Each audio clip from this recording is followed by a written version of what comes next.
আসসালামু আলাইকুম মাছ চাষি ভাই বন্ধুরা, দেশ এবং দেশের বাহির থেকে যে যেখান থেকে আমার এই ভিডিওটি দেখতে পাচ্ছেন, ভিডিওটি ভালো লাগলে এটি সাবস্ক্রাইব করে রাখবেন পরবর্তী নতুন ভিডিও দেখার জন্য।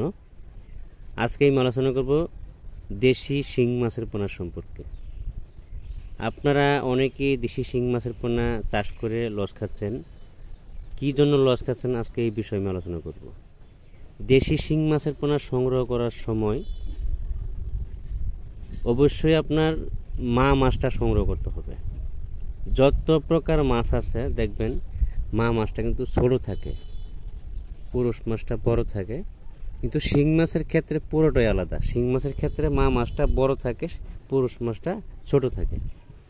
এজন্য যে মা মাছটা আছে শিং মাছের পোনাটা, এটা আপনার 4 থেকে 5 মাসের ভিতরে 8-10 কেজি আসবে।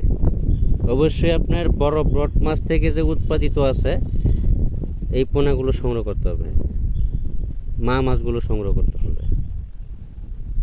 যদি কোনো জায়গা থেকে কোনো হ্যাচারি থেকে শিং মাছের পোনা, বিশেষ করে শিং মাছের পোনা সংগ্রহ করেন, তবে মা মাছগুলো সংগ্রহ করতে হবে বাছাইকৃতভাবে, বাছাই করে এই মাছগুলো সংগ্রহ করতে হবে। তাহলে আপনার চাষের ক্ষেত্রে ফলাফল এবং কি রেজাল্ট ভালো আসবে।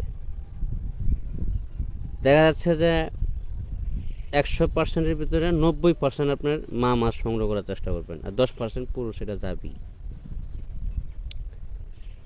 কারণ আপনাদেরকে বলে একটা দেয়ার একটা আপনারা বুঝতে পারেন না। মা মাছ পুরুষ মাছ এটি চিনাটা বড় একটু কষ্ট হয়ে যায় আপনাদের জন্য।